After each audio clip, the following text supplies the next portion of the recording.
প্রধান প্রধান দৈনিক পত্রিকাগুলো তাদের আন্তর্জাতিক শিরোনামে যে খবরগুলো গুরুত্ব সহকারে ছাপিয়েছে তার মধ্যে শুরুতেই থাকছে গাজায় নির্বিচারে হামলা, একদিনেই নিহত 40। অক্টোবর থেকে ইসরায়েলে আগ্রাসনে উপত্যকা জুড়ে নিহতের সংখ্যা বেড়েছে 37,834-এ।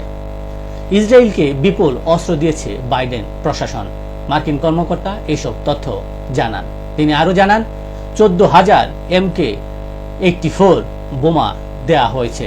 2,000 পাউন্ডের এসব বোমাকে অত্যাধিক ধ্বংসাত্মক বলে বিবেচনা করা হয়। পাল্টাপাল্টিতে যুক্তরাষ্ট্র রাশিয়া নতুন স্নায়ুযুদ্ধের শঙ্কা। আমেরিকার বিরুদ্ধে পাল্টা পদক্ষেপ নিতে যাচ্ছে রাশিয়া। আবারও মাঝারি ও স্বল্প পাল্লার ক্ষেপণাস্ত্র তৈরির ঘোষণা দিয়েছে ভ্লাদিমির পুতিন।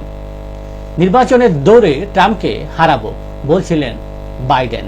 ট্রাম্পকে সহজেই হারাতে পারবেন বলে বিশ্বাস করেন প্রেসিডেন্ট জো বাইডেন।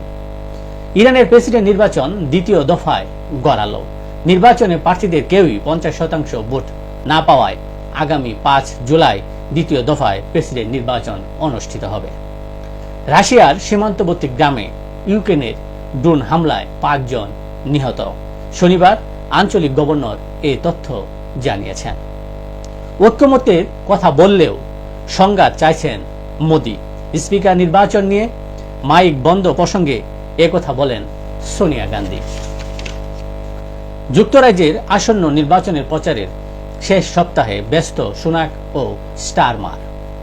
কানাডার প্রধানমন্ত্রী জাস্টিন ট্রুডোর পদত্যাগ দাবি করলেন তার দলেরই একজন এমপি। একটি উপনির্বাচনে দলের শোচনীয় পরাজয়ের পর এ দাবি জানানো হয়। খবর জানিয়েছেন বিবিসি। এই ছিল দেশের প্রধান প্রধান দৈনিক পত্রিকার শিরোনামে উঠে আসা শীর্ষ সংবাদ, যা নিয়ে এতক্ষণ আপনাদের মাঝে উপস্থিত ছিলাম। আশা করি আপনাদের ভালোই লেগেছে। সার্বিক খবরের বিবেচনায় যদি আপনাদের কোনো অভিমত, অভিব্যক্তি, সমালোচনা কিংবা কোনো ধরনের পরামর্শ থেকে থাকে তাহলে অবশ্যই কমেন্টসে জানাবেন। আর এই ফাঁকে যারা এখনো আমার আইডিটি ফলো করেননি, প্রতিদিনের আপডেট খবর পেতে আইডিটি অবশ্যই ফলো করে রাখবেন। আজকের মতো এখানেই। সবাই ভালো থাকবেন, সুস্থ থাকবেন। আসসালামু আলাইকুম ওয়া রাহমাতুল্লাহ।